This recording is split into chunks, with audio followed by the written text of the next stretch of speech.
இப்போ நீங்க குழந்தையா இருக்கும்போது உங்க பேரண்ட்ஸ் உங்களை எப்படி பாத்துக்கிறாங்க? இப்போ நீங்க பேரண்ட் ஆயிட்டீங்க, இப்போ நீங்க எப்படி பாத்துக்கிறீங்க? ரொம்ப கஷ்டமா இருக்கு. நாங்க இருக்கும் போதெல்லாம் அவ்வளோவா சேட்டை பண்ண மாட்டோம். அமைதியாக இருப்போம் சொல்லியிருக்காங்க. பசங்களெல்லாம் எவ்வளோ அமைதியாக பார்த்து இருப்பாங்க. ஆனால் இவங்கள மாதிரிலாம் இருக்க முடியாதுமா. எங்கள் அப்பா எப்போ பார்த்தாலும் படின்னுவாரு. செம்மடி இப்படிதான் ஞாபகம் இருக்கு. எதனா ஒன்று பண்ணிட்டாலே ஐயோ ஏதாவது ஆயிடுமோன்னு ஒரு பயம் இருக்கும். அவங்க வந்து ரொம்ப சைலண்ட். நாங்கள் இங்கே வந்து பார்த்தீங்கன்னா ஏருக்கு மேலே இருக்குது, டபுளாக இருக்குங்க. இன்னைக்கு வந்து ஒரு 4-4.5 வயசு ஆனோடனே அவங்கள கொண்டு எல்கேஜி யூகேஜி அப்படிங்கிற அந்த ப்ரெஷரைஸ்குள்ளே தள்ளி ஃபுல்லாக வந்து ஒரு தியரிட்டிக்கலான மூமெண்ட்டுக்குள்ளே தான் அவங்க வந்து அந்த குழந்தைய வளர்த்துறாங்களே தவிர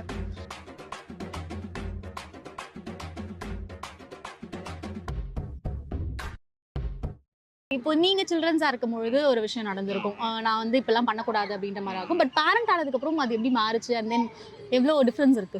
ஆக்சுவலி அவங்க வந்து எப்படி சொல்கிறது, அவங்க பேரண்டாக இருக்கும்போது எப்படி இருந்தாங்கன்னு சரியாக ஞாபகம் இல்லை. ஆனால் நமக்கு ஒரு நினைவு தெரிஞ்சதுக்கப்புறம் செம்மடி இப்படி தான் ஞாபகம் இருக்குது. எதனா ஒன்று பண்ணிட்டாலே ஐயோ ஏதாவது ஆயிடுமோன்னு ஒரு பயம் இருக்கும். இப்போவும் அப்படி தான் இருக்குது. ஐயோ இதுக்கு ஏதாவது பண்ணிடுமோ அப்படின்ற பயம் தான் இருக்குது. இப்போ இன்னொரு இது என்ன ஆயிடுச்சுன்னா, அவங்க பேரண்ட்டாக இருக்கும்போது அவங்களுக்கு இருந்த ஃப்ரீடம், அவங்களுக்கு இருந்த இது அடித்தாலும் இது பண்ணாலும் பெருசாக யாரும் அவங்கள எதுவும் பண்ண மாட்டாங்க. இப்போ நம்ம கையை ஓங்குறதுக்குள்ளே வந்துடுறாங்க, பேரப்பிள்ளையை அடிக்காதுன்னு. எங்களெல்லாம் அந்த சாத்துனீங்க அதெல்லாம் தெரியலையான்னா பேரப்பிள்ளைங்களும் இப்போ தொட்டக்கூடாது. நாங்களும் இப்படிலாம் அடி வாங்கி வளர்ந்தோம்னா இப்போ என்ன குழந்தைங்கள வந்து இப்போ இப்படி சொல்லக்கூடாது, அப்படி சொல்லக்கூடாது, ஹார்ஷாக பேசிடக்கூடாது, சத்தமே போடாதுன்றாங்க. ஆனால் இதுங்க பண்ணுற சேட்டையெல்லாம் சத்தியமாக தாங்க முடியல. இது இப்போ பாருங்க, சாப்பாடு ஒரு டப்பா சோறை வச்சுட்டு நானும் இந்த பார்க் ஃபுல்லாக சுற்றுறேன். அவர் இஷ்டத்துக்கு தான் எல்லாம் பண்ணணும். அவங்க இதுக்கு தான் எல்லாமே க்யூட்டாக இருக்குது.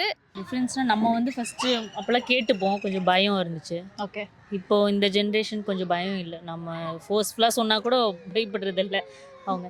அதை கொஞ்சம் நம்ம இப்போ கேரிங்காக பாசமாக சொன்னால் கேட்டுக்கிறாங்க. இப்போ இப்படி பண்ணாதப்பா, இது பண்ணாதப்பா, ஓகே அப்படின்னு. ஆனால் ரொம்ப இந்த டேண்ட்ரம்ஸ் இருக்குல்ல, முன்னாடிலாம் நம்ம அடம் பிடிச்சிட்டு அந்த அளவுக்குலாம் இல்லை. ஆனால் இப்போ ரொம்ப இருக்குது இந்த ஜென்ரேஷன் பசங்க. ரொம்ப கஷ்டமாக இருக்கு. நாங்கள் இருக்கும் போதெல்லாம் அவ்வளோவா சேட்டை பண்ண மாட்டோம். அமைதியாக இருப்போம் சொல்லியிருக்காங்க. ஆனால் இப்போ இருக்க ஜென்ரேஷன் பசங்க வந்து ரொம்ப ஓகே ரொம்ப கஷ்டமாக இருக்கு. ஆனால் எப்படி சொல்கிறது, ஒரு ஹாப்பி தான். ஓகே. நீங்க சின்ன வயசுல இருக்கும்போது அப்பா அடிக்கிறது அந்த மாதிரிலாம் பண்ணியிருந்தாங்களா? அடங்காம இருந்தா ஆமா, அடங்காம இருந்தா பண்ணியிருக்காங்க. நல்லா அடி வாங்கியிருக்கோம். ஓகே. இப்ப இருக்க பசங்க செல்ல ஓவரா இருக்குல்ல, தாத்தா பாட்டி தான் ரொம்ப செல்ல கொடுக்குறாங்க. நம்மள மட்டும் அடிப்பாங்க. ஆமா, இருந்தாலும் முடியல.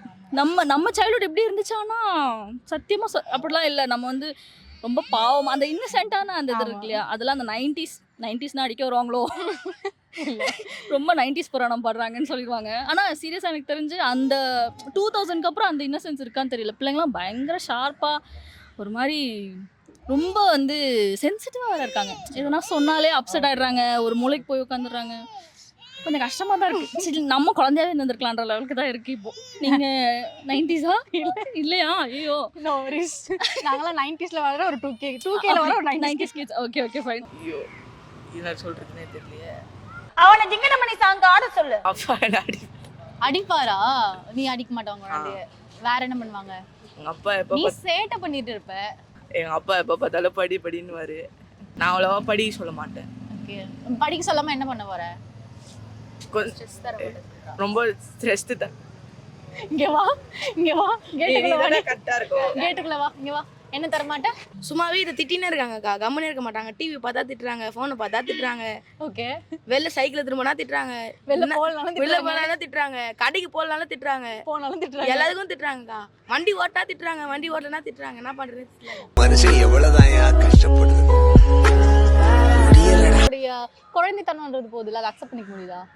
இல்லை குழந்தைத்தனம் இருந்தாலும் இதையும் பார்க்குறாங்கல்ல. So they will become very intelligent. Decision making இருக்குல்ல, அதுதான் அந்த அளவுக்கு நமக்கு இல்லை. நம்ம எல்லாமே டிபெண்ட்டாக இருந்தோம். இப்போலாம் அப்படி இல்லையே. டியூ டு சோஷியல் மீடியா எல்லாமே தான். அவங்க வந்து எப்படி டிசைட் பண்ணுறது அதெல்லாம் மெச்சூர்டாக திங்க் பண்ணுறாங்க. இப்படிப்பா நீங்கள் தப்பு பண்ணிட்டீங்க, ரைட் பண்ணிட்டீங்கன்னு உடனே சொல்கிறாங்க பயம் இல்லாமல். ஆனால் நம்ம டைமில் அப்படி சொல்லவே முடியாது, பயப்படுவோம். அப்பா வந்தாவே பயப்படுவோம். ஆமாம், தப்பாக இருந்தால் நமக்கு பிடிக்கலன்னா நம்ம ஓப்பனாக சொல்ல முடியாது அந்த ஒரு விஷயம். ஆனால் இப்போ ஒரு விஷயம்னா இந்த கிளாஸ் சேருப்பானா, இல்லை எனக்கு இந்த கிளாஸ் வேணாம், செஸ் தான் எனக்கு பிடிச்சிருக்கு. ஸோ அவங்க ஆப்ஷன்ஸ் எல்லாம் இப்போ இந்த அளவுக்கு ஃப்ரீயாக அவங்க பேரண்ட்ஸில் டிஸ்கஸ் பண்ண முடியுது. வேறு எதாவது பண்ணலக்கா, இதான் பண்றாங்க. நீ இதெல்லாம் உன் குழந்தைக்கு பண்ண மாட்டே. அதெல்லாம் பண்ண மாட்டேங்க. சரி. ஆக்சுவலாக நான் வந்து அப்பா சின்ன வயசில் இருக்கும்போது ரொம்ப ஸ்ட்ரிக்டானது இல்லை. பட் ஆஸ் ஆல் டீனேஜர்ஸ் அவங்க எங்களோட சேட்டுத்தனம்லாம் கொஞ்சம் ஜாஸ்தியாகினே வரும். ஸோ என்னோட ஏஜ் ஆக என்னோட ஸ்ட்ரிக்ட்னஸும் கொஞ்சம் ஜாஸ்தி ஆகுதுன்னு சொல்லுவேன். But okay. நான் கூட சின்ன வயசில் நினைப்பேன், நானாக இருந்தா இப்படிலாம் நான் திட்டு வாங்கும்போது நான் நினைப்பேன், நானாக இருந்தால் இந்த மாதிரிலாம் திட்ட மாட்டேன். நான் ஜாலியாக வந்து ஃப்ரெண்டு மாதிரி பழகுவேன் என்னோட சில்ட்ரன் கிட்ட, ஃப்யூச்சர் சில்ட்ரன் கிட்ட அப்படின்னு நான் நினைப்பேன். பட் நான் என்ன நினச்சேன், அதுக்கப்புறம் இவென்ச்சுவலி நம்மளும் இந்த மாதிரி தான் ஆகிடுவோம். ஆனால் அது நம்மளுக்கே நம்ம நோட்டீஸ் பண்ண மாட்டோம். பட் இவென்ச்சுவலி நம்மளே அந்த மாதிரி ஆகிடுவோம் பேரண்ட்ஸாக. But we won't notice the process. We will become more strict as we will experience more in life. நம்ம நிறைய எக்ஸ்பீரியன்ஸ் பண்ண we will get more frustrated. மற்ற சின்ன பசங்க பண்ணுறதை பார்த்து ஃப்ரஸ்ட்ரேட் ஆக அட்வைஸ் பண்ணுவோம். அவங்களும் நம்மளை பார்த்து பூமர்னு வாங்க ஒரு காலத்தில். ஓகே. ஆனால் the same thing will happen to them when they grow up. அவங்க வந்து ரொம்ப சைலண்ட் நாங்கள்.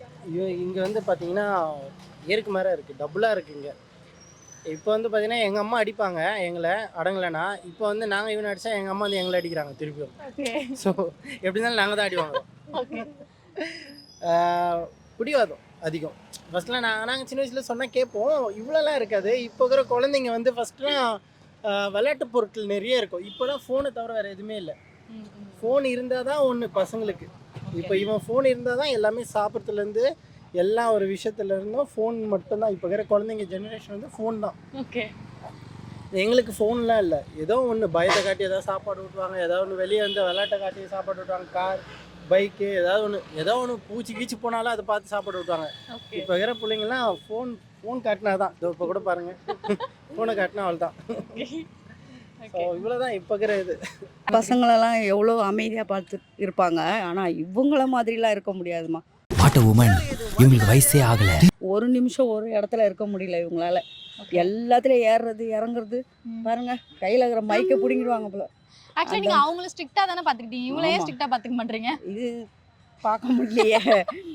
அது நம்ம பிள்ளைங்க அடிச்சு இது பண்ணலாம். இவங்க பேர பிள்ளைங்களாயிட்டாங்களா, இவங்களெல்லாம் அடிக்கலாம் முடியாது, எதுவும் பண்ண முடியாது.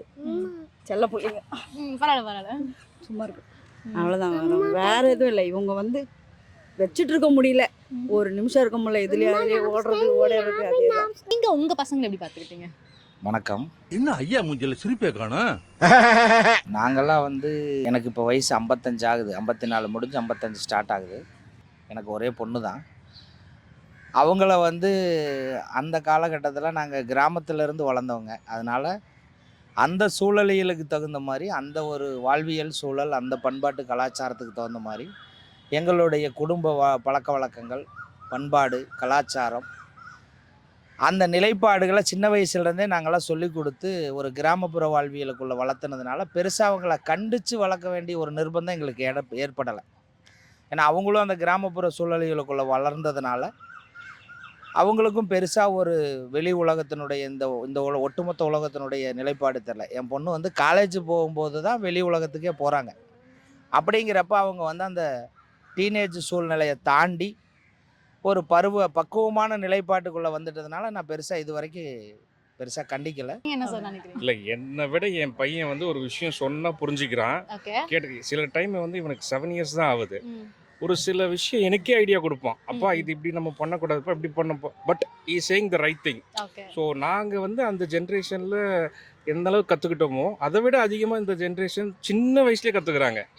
ஸோ அது சொல்கிறப்ப ரொம்ப ஆச்சரியமாக இருக்குது. எங்கள் பாப்பா வந்து இப்போது இங்கே சென்னையில் தான் வந்து ஒரு யூபிஎஸ்சி சென்டரில் எடுத்துகிட்டு இருக்கா. அப்படி அதனால் அந்த மாதிரி நாங்கள் கண்டிச்சோ ஒரு அடித்தோ அந்த மாதிரியான ஒரு சூழ்நிலையில் வளர்க்கலை. என்ன காரணம்னா நாங்கள் வளர்ந்த விதம், எங்களுடைய வாழ்வியல் சூழல் அப்படி இருந்தது.